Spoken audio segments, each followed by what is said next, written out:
श्री परमात्मने नमः। जैसा कि हम देख पा रहे हैं, पृथ्वी पर जीवन विभिन्न आयामों में उत्पन्न हुआ। पृथ्वी पर मनुष्य जहाँ भी उत्पन्न हुआ, पृथ्वी के गुण धर्मों का समग्र समुच्चय स्वरूप है। पृथ्वी की जलवायु, एटमॉस्फेयर, जल और वायु जैसा है वैसा प्रभाव मनुष्य के शरीर और मस्तिष्क पर पड़ता है। जैसे कि पृथ्वी के तत्व होते हैं कैल्शियम, पोटेशियम, मैग्नीशियम, आयरन, लोहा, पोटास, अम्ल। और पृथ्वी पर उत्पन्न होने वाली वनस्पतियों के गुण धर्म होते हैं अम्ल, लवण या फिर खट्टे पदार्थ, मीठे पदार्थ, तीक्ष्ण, रुक्ष, कटु, अम्ल, लवण। और जैसी वनस्पतियों का मनुष्य सेवन करता है और जैसी जलवायु में रहता है वैसा ही उसका स्वभाव, एटीट्यूड, नेचर, उसकी एक्टिविटी, उसके संस्कार, उसका व्यक्तित्व वायुमंडल पर भी डिपेंड करता है। साथ में कर्म भी मनुष्य वैसा ही करेगा जैसे उसके दिमाग में, मस्तिष्क में विचार, इमोशंस जागृत होंगे।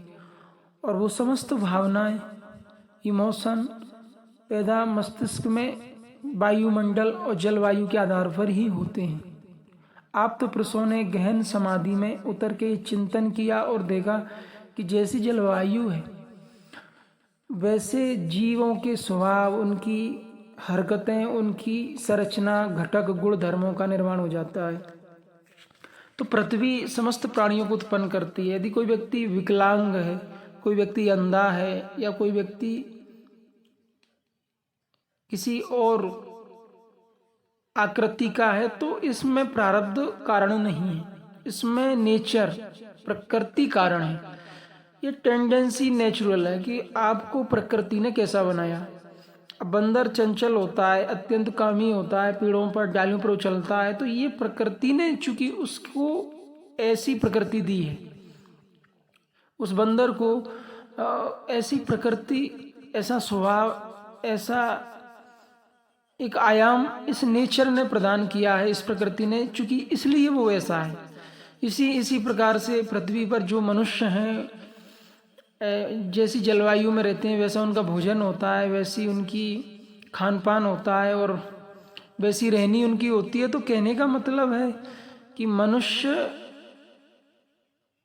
की उत्पत्ति की समग्र समुचित व्यवस्था में पृथ्वी तत्व या ये प्रकृति कारण है। प्रकृति ही आपको उत्पन्न करती है, जीवन देती है, जीवन को जीने के लिए आवश्यक सामग्रियां उपलब्ध कराती है।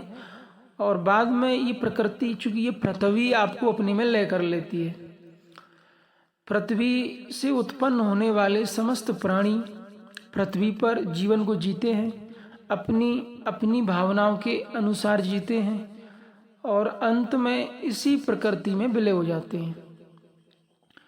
तो प्रकृति को माता, जगत माता, आदि शक्ति, चिन्मयी, अविनाशी या उसको पार्वती या दुर्गा भी कहते हैं। ये नेचर को ही प्रकृति या पार्वती कहा है और पुरुष को ही शिव, शिवत्व, शून्य, अद्वैत, अव्यक्त परमात्मा कहा है ऋषियों ने, आप्त पुरुषों ने। तो चूंकि प्रकृति और पुरुष दो महाशक्ति हैं, शाश्वत हैं, अनादि हैं, अव्यक्त हैं। नेचर जो प्रकृति है ये व्यक्त भी है, अव्यक्त भी है, स्थूल, सूक्ष्म, कारण और अव्यक्त। यदि हम वेदों का स्टडी करते हैं तो वेदों में प्रकृति को स्थूल, भौतिक कहा है ऋषियों ने। भौतिक जल, अग्नि, मिट्टी, वायु, आकाश, पंच महाभूत। और सूक्ष्म प्रकृति मन, बुद्धि, चित्त, अहंकार, जिसमें कारण प्रकृति सत्य, रजतम, तमोगुण, रजोगुण, सत्वगुण, ये त्रिगुणात्मक प्रकृति सूक्ष्म है। और इसके ऊपर प्रकृति अव्यक्त है, उसी को परा प्रकृति भी कहा है, चेतना, चेतन शक्ति। तो व्यक्त और अव्यक्त सब कुछ ये नेचर है, ये प्रकृति ही सब कुछ है। और इस प्रकृति में जो प्रकृति की सबसे उच्चतम अवस्था है वो अव्यक्त अवस्था परमात्मा है। अब प्रकृति की सबसे उच्चतम अवस्था परमात्मा है और उसी परमात्मा को अव्यक्त कहा है ऋषियों ने, आप्त पुरुषों ने।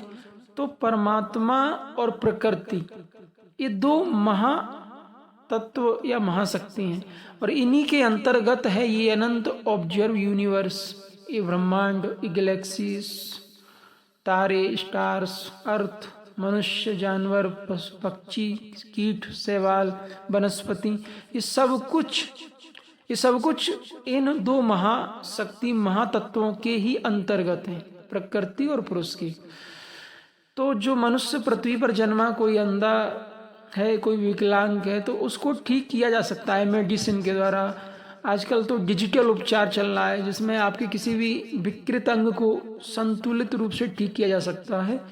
आपके किसी भी इंटरनल या औपचारिक रूप से देखा जाए तो बाहरी कोई भी समस्या है उसका चिकित्सा है। तो अध्यात्म मार्ग जो है वो आपको मुक्ति देता है। ओम।